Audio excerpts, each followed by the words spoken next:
It's time to eat, Ma Lubitsch says, a broad, expansive apron topped by a summit of greasy, peanut-coloured hair.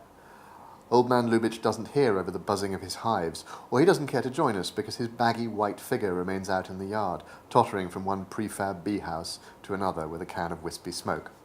Ma Lubitsch makes a noise like a whale clearing its blowhole and sets out knives and forks, the delaminating edge of the table pushing into her belly. Gonzo's mother is big enough that she takes up 2 seats in church and once near killed a burglar with a rolled-up colour supplement. Gonzo himself, still able to count his years without resorting to 2 hands, has his father's more sparing construction.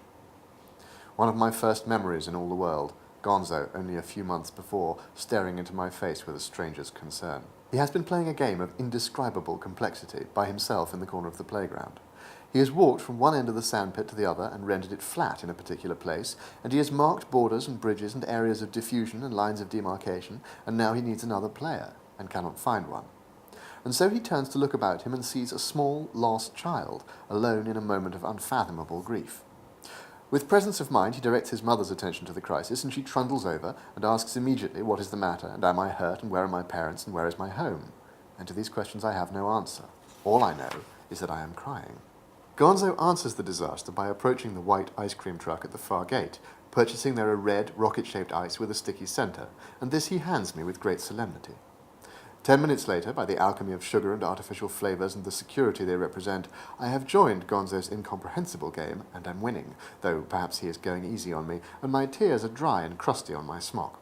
During a momentary ceasefire, Gonzo informs me that this afternoon I may come to his house and meet his father, who is wise beyond measure, and partake of his mother's cooking, which is unequalled among mortal men, and even feed biscuits to the Lubitsch donkeys, whose coats are more glossy and whose eyes are more lambent than any other donkeys in all the world of donkey kind.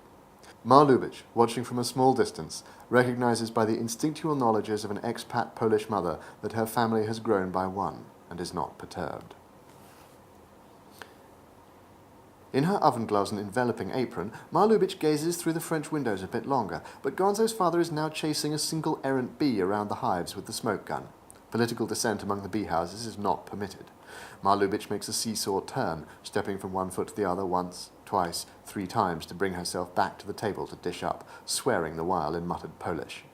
The infant Gonzo, mighty with filial affront, dashes out to rebuke and retrieve the old man.